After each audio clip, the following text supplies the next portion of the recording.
investidor, tudo bem? Estamos começando mais uma Investors Education, sessão de conteúdo da Tru Securitizadora, na qual compartilhamos temas de mercado. Eu estou aqui com o diretor de distribuição da Tru, Maximiliano Marques, que vai nos dar aí um pouco da visão sobre esse momento. Max, então para começar e sendo bem objetiva, o que você recomenda para o investidor neste momento? Bolsa ou crédito privado? Então, essa pergunta de bolsa versus crédito privado, ela é uma pergunta importante, que eu acho que a maior parte dos investidores tem isso na cabeça.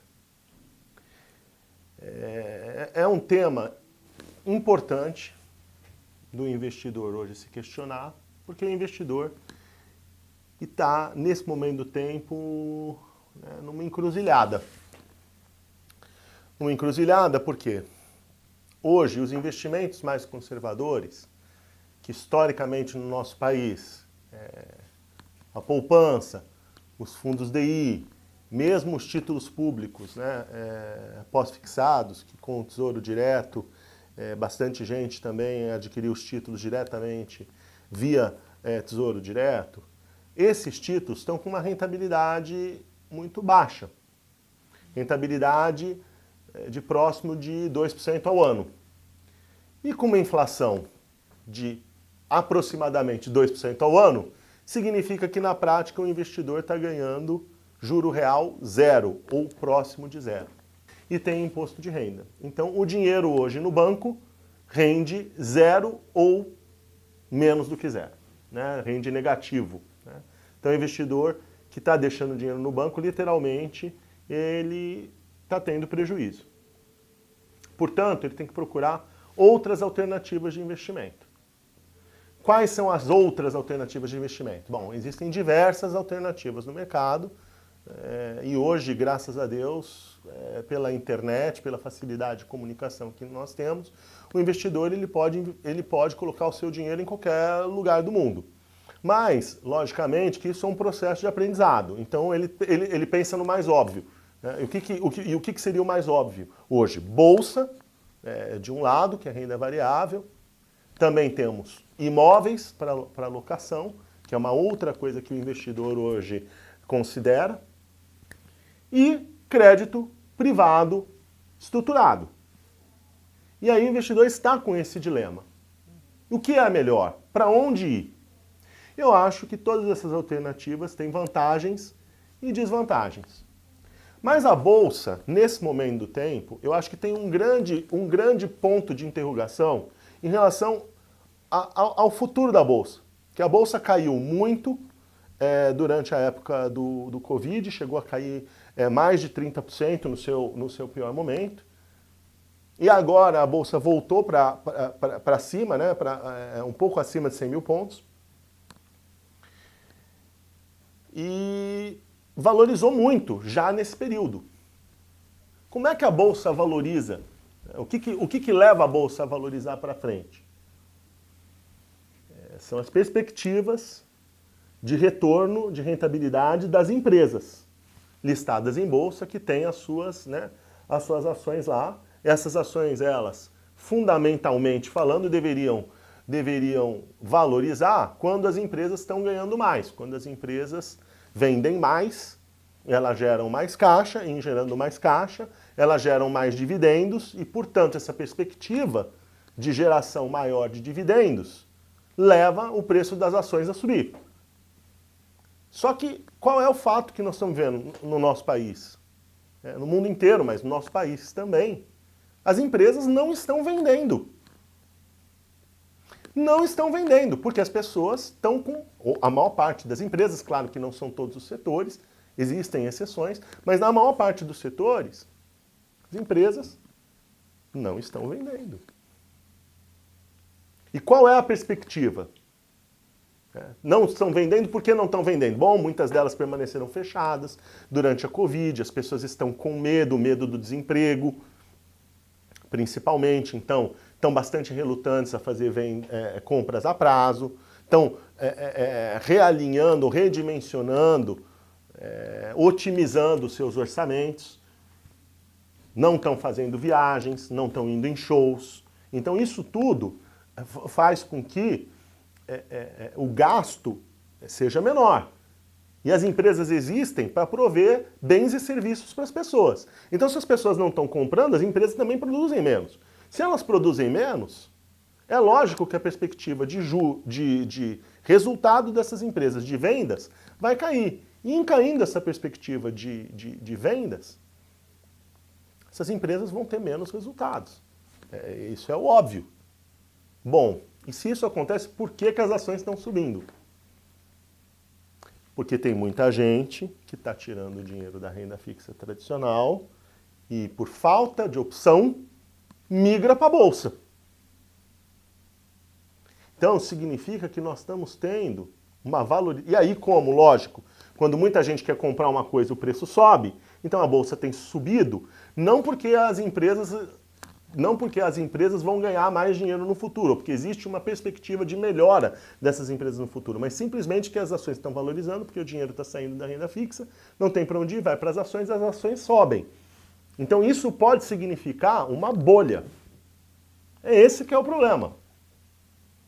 E pode ser, eu espero que não, que a gente sempre torce para que os investidores sejam bem-sucedidos, né, e atinjam os seus objetivos, mas pode ser que daqui um ano e meio, 2 anos, as pessoas vão se dar conta, o mercado vai se dar conta, de que o preço dos ativos está muito caro, que não existe resultado das empresas para sustentar aquelas cotações, os preços vão cair e a bolha vai estourar.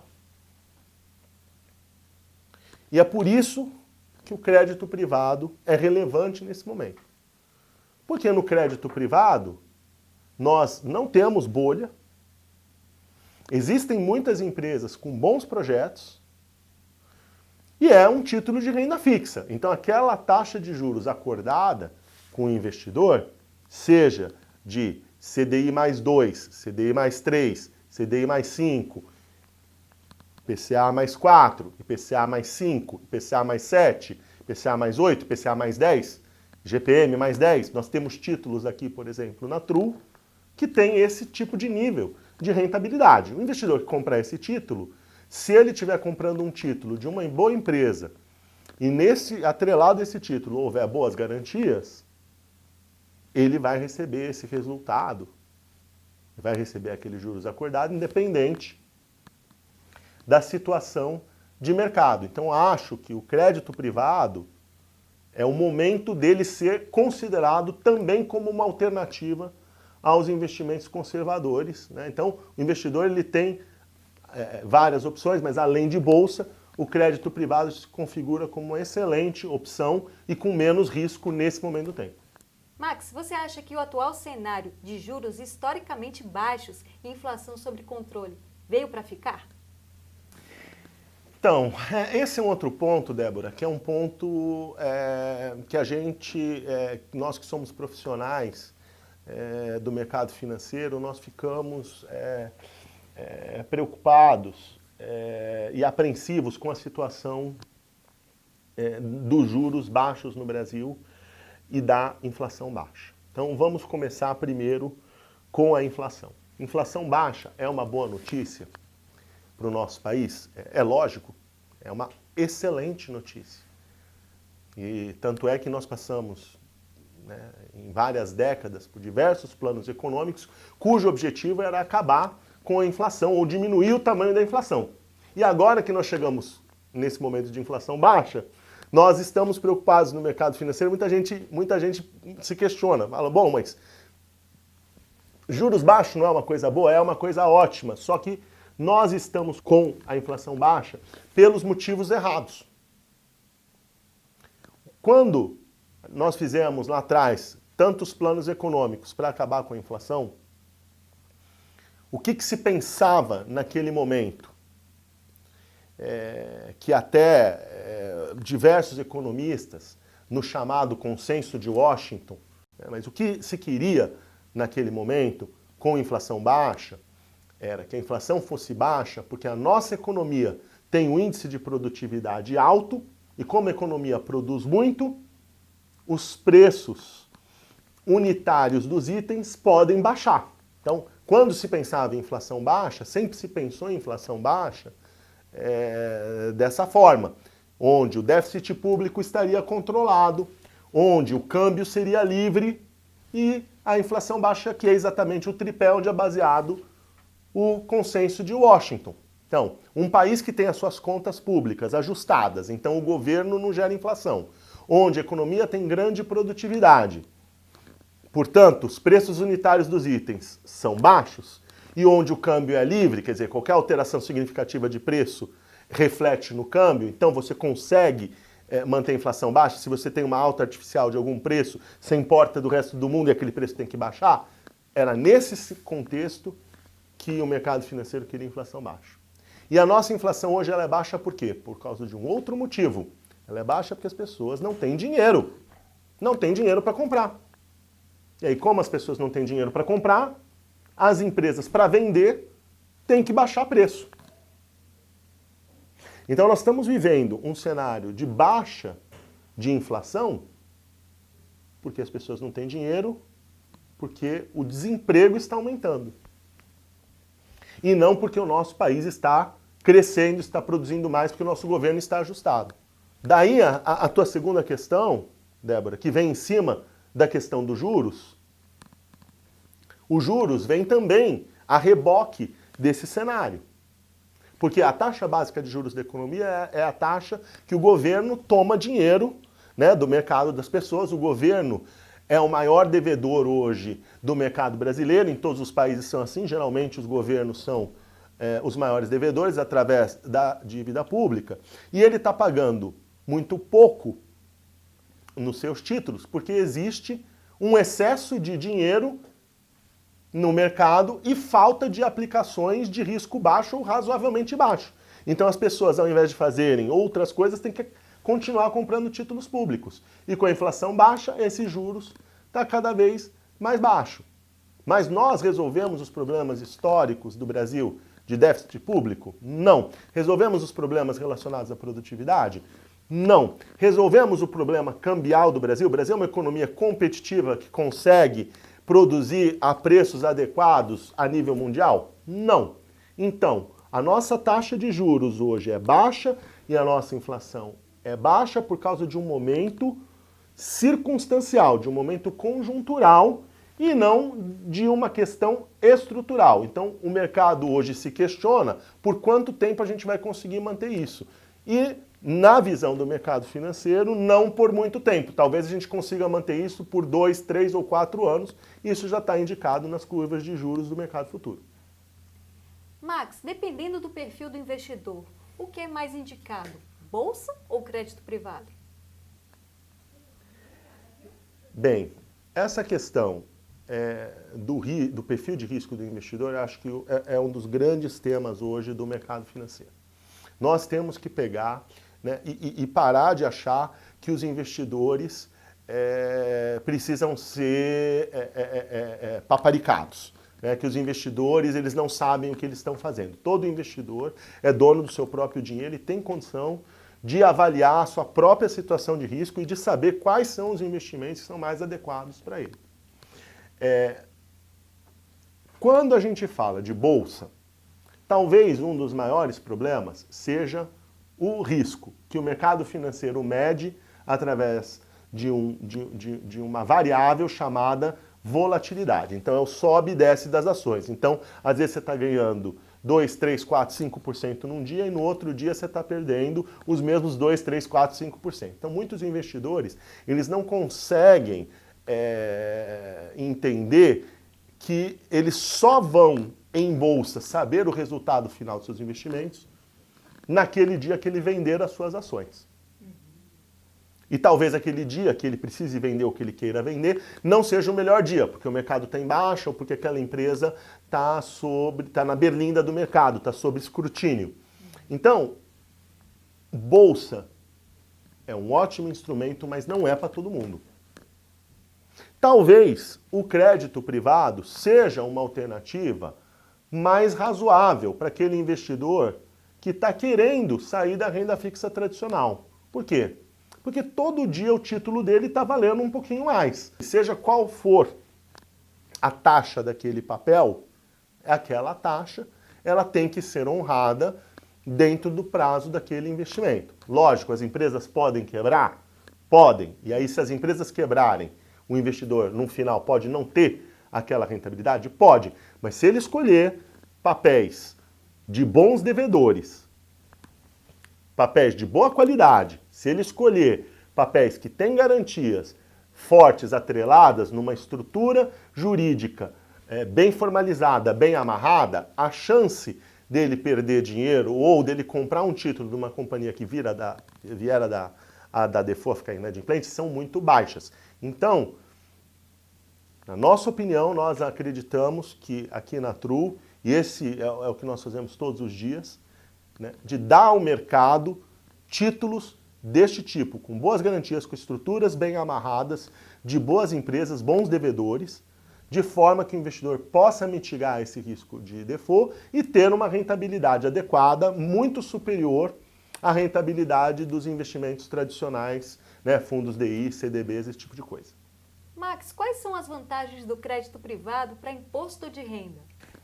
Essa questão do imposto de renda é uma questão que é muito importante. E nós, no Brasil, pelo nosso próprio estágio de desenvolvimento, pouca gente fala de imposto de renda no Brasil. E isso é uma coisa muito importante. Numa aplicação tradicional de renda fixa, seja CDBs, seja fundos DI, ou alguns fundos de renda fixa muito conservadores, e outros títulos, debêntures, notas promissórias, etc., você paga imposto de renda sobre os rendimentos e sobre ganho de capital. E esse imposto ele varia de 22,5% até 15% no mínimo, né, do seu ganho. Então, quando você olha a rentabilidade de um título padrão, de um título normal, você tem que saber que aquela rentabilidade você não vai oferir ela inteira. Você ainda vai ter que deduzir pelo menos 15% de imposto de renda e para isso você tem que ficar no mínimo com 2 anos com aquele título. Já os títulos de crédito privado estruturado, que são os títulos incentivados, tais como o CRI, o Certificado de Recebível Imobiliário, e o CRA, o Certificado de Recebível do Agronegócio, eles são isentos do imposto de renda sobre os rendimentos. Portanto, aquela rentabilidade que você olha, a rentabilidade do título, a taxa do papel, ela já vem líquida para o investidor. Então, títulos de mesmo risco, incentivados e não incentivados, os títulos incentivados têm uma rentabilidade pelo menos 15% maior. E independente do prazo que você carregue o título, né? Porque o título é isento, tanto faz se você carregar o título durante 2 meses, durante 2 anos ou durante 10 anos, sob ponto de vista de imposto. Então, os títulos privados, muita gente fala que o crédito estruturado privado deveria ser só uma alternativa para os investimentos de longo prazo. E eu discordo. A gente pode ter tanto para o longo prazo, que eles são bons, mas também para o curto prazo, exatamente pela questão da isenção. E hoje em dia nós já temos um mercado secundário ativo, atuante, onde o investidor, mesmo tendo um título longo de 5 anos, 7 anos, 10 anos, ele consegue, via mercado secundário, vender esse título e fazer a liquidez que ele precise, se ele, em algum momento do tempo, tiver uma necessidade de precisar de dinheiro e precisar sair daquela posição. Então, acho que essa questão do imposto é uma questão fundamental, que tem que ser muito bem avaliada, e o crédito privado, ele possui essa isenção. Muito obrigada, Max. Obrigado a você, Débora. É isso aí, pessoal. Ficamos por aqui. Obrigada pela sua audiência. Obrigado a todos vocês.